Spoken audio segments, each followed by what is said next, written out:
मैं अपने गले में अभी फांसी का फंदा लगा रहा हूँ आपके सामने लाइव। अबे ये माहौल चल रहा है कुरान पे बात करने का, गीता पे। तो मोहन भागवत जी के लिए आप मुझसे बाइट चाहते हैं, मैं कुछ रॉन्ग बोल जाऊं, मेरे परिवार को घेर ले, मुझे घेर ले, कल को मेरी जान आफत में आ जाए। मैं तो कहीं ना कहीं मुझे एक मैसेज भी दिया जा रहा है कि ये जबान जो है थोड़ी इतनी ही रखना कि आप अफोर्ड कर सको। ज़्यादा बोलोगे तो जनता तो तुम्हारे साथ है, मगर हम तुम्हारे साथ नहीं है। तुम्हें वो सबक सिखाएंगे कि 7 पीढ़ियां याद रखेंगी तुम्हारी। मैं अपने गले में अभी फांसी का फंदा लगा रहा हूँ आपके सामने लाइव। अबे ये माहौल चल रहा है कुरान पे बात करने का, गीता पे। खाने के पास हमारे पास रोटी नहीं है। आप यहाँ हिंदुज़म को लेके आ रहे हैं, यहाँ आप इस्लाम को घुसेड़ रहे हैं, ज्ञान वापी को घुसेड़ रहे हैं, राम मंदिर को घुसेड़ रहे हैं। जेबें हमारी खाली हैं। 1000 साल से मुसलमान इस मुल्क में रहे। भागवत जी ने बोला, भागवत जी जो बोल रहे हैं भाई, ये सब एक जो पार्टीज हैं ये सियासत की दुनिया से हैं।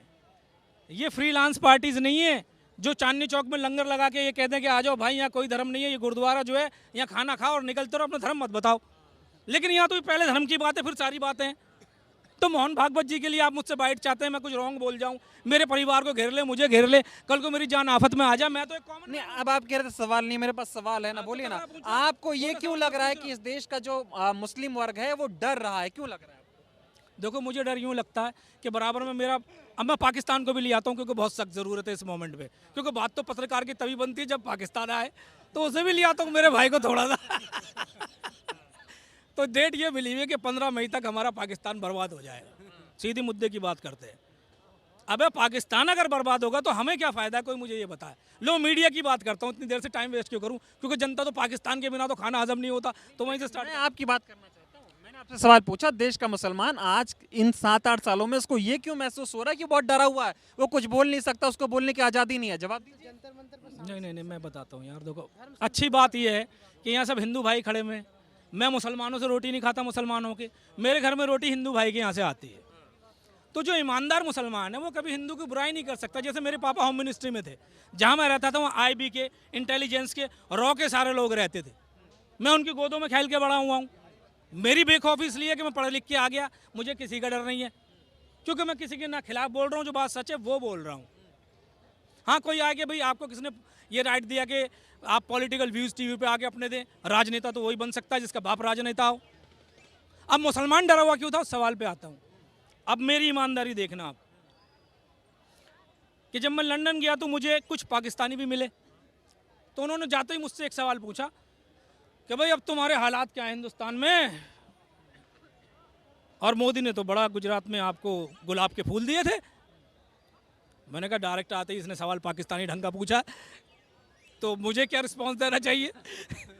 मैंने कहा यार नहीं यार, हम तो बड़े खुश हैं, क्योंकि मेरे मुल्क का मैटर है वो, मैं उससे डिस्कस क्यों करूँगा, वहाँ रिलीजन नहीं आता। मैंने कहा नहीं यार, आप देख लो अपने मुल्क के हालात, मेरे मुल्क के हालात देख लो, मैं तो बहुत आज़ाद हूँ, मैं तो बहुत हैप्पी हूँ इंडिया में। तो मुझसे अगर आप ये सवाल पूछते हैं कि अभी आप डरे हुए हो, तो मुझे तो यहाँ कोई ऐसे बताओ जी मैं डरा हुआ हूँ क्या। हाँ, जब आप पढ़ाई लिखाई कर लेते हो तो सबसे पहले आपके दिल से डर ही निकलता है। डरा हुआ वो इंसान है कि वो पत्रकार आपका साथी अभी 28 महीने के बाद बाहर आया है, तो लोग यार कहीं तो डरेंगे भी, पत्रकार 28 महीने बाद बाहर आ रहा है, उस पर इतना बड़ा केस लगा दिया आपने कि वो कोई लड़की जल के मर गई थी, वो दलित थी, वो उसे देखने पहुंचा। वो पत्रकार के फ़ोन नंबर में कहीं वो राहुल गांधी का नंबर भी रहा होगा। अब योगी जी ने उठा के उसे 28 महीने के लिए पैक। तो कहीं ना कहीं मुझे एक मैसेज भी दिया जा रहा है कि ये ज़बान जो है थोड़ी इतनी ही रखना कि आप अफोर्ड कर सको। ज़्यादा बोलोगे तो जनता तो तुम्हारे साथ है, मगर हम तुम्हारे साथ नहीं है। तुम्हें वो सबक सिखाएंगे कि 7 पीढ़ियां याद रखेंगी तुम्हारी। आप बोलना ही भूल जाओ, माइक को देख के आप डरोगे। कह रहे हैं जब विपक्ष की सरकारें भी थी तब भी चाहे वो पत्रकार हो, लोगों को दबाया जाता था, उनको भी जेल में डाला जाता था। अच्छा, मतलब ये कहना चाह रहे हो कि आप ये पहले भी होता था अब भी हो रहा है? लोग कहते हैं, इसलिए मैं आपसे पूछ रहा हूँ। अच्छा, लोग ये कहते हैं। लोग तो बहुत कुछ कहते हैं। लोग यहाँ के ज़्यादातर, देखो मेरे जो ज़्यादातर लोग भोले हैं, इसमें से 60% लोग तो खेत के अंदर, वहाँ वो टॉयलेट भी मौजूद नहीं है वहाँ के रहने वाले। आज अब ये पूछो कि आप लंदन होके आए, आपको उसके बाद हिंदुस्तान कैसा लगा? पूछा तो मैंने आपसे। मैं अब बताऊंगा आपको कैसा लगा। यहाँ सब सुनना ज़रा गौर से कि हिंदुस्तानियत किसे कहते हैं। जब मैं इंडिया में था तो मुझे, अब इसको काटना मत प्लीज़, कह रहा हूँ भाई जो बोलोगे दिखाऊंगा मैं। तो पहले जब मैं टीनेजर था तो मैं चांदनी चौक आता था तो यहाँ गरीबों के पसीने से बदबू आती थी। ये धूल, ये मिट्टी, ये हसलिंग बसलिंग पै पू पू, ये ट्रेड लाइटों पर ये जाम लगा हुआ, इनसे मुझे बड़ी परेशानी होती थी। लेकिन जब 4 साल बाद वापस मैं लंदन से आया तो मुझे ये पता लगा यार, जिस आदमी को यहाँ के मजदूर के पसीने से बदबू आती है वो भारतीय नहीं है। तो फिर यहाँ की मिट्टी, यहाँ की धूल, यहाँ के मजदूर मुझे सब अच्छे लगने लगे। मुझे अब किसी मजदूर के पसीने से बदबू नहीं आती, मुझे इस धूल से बदबू नहीं।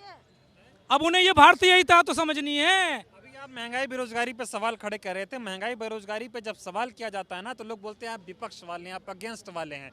सरकार तो अच्छा काम कर रही है, सरकार ने स्टार्टअप इंडिया दे दिया, मेक इन इंडिया दे दिया, लोग अपना काम कर रहे हैं, लोग तरक्की कर रहे हैं। आपको बहुत ही प्यार और अदब के दायरे में एक बात समझाना चाहता हूँ। जो सवालात आप मुझसे पूछ रहे हैं, ये सवालात आपको उस शक्तिशाली इंसान से पूछना चाहिए जो सत्ता में बैठा है। क्योंकि जो विपक्ष जो है वो तो राहुल गांधी हैं या कौन है मैं नहीं जानता। मैं तो आम आदमी, कॉमन मैन हूँ। पढ़ाई लिखाई से सिर्फ इतना पता है कि जिस दिन तुमने राजनेता के हाथ पैर मजबूत करे वो तुम्हारे हाथ भी काट देगा और पाँव भी काट देगा। दोनों पार्टियों को कभी हमें मजबूत नहीं करना है हिंदुस्तान में।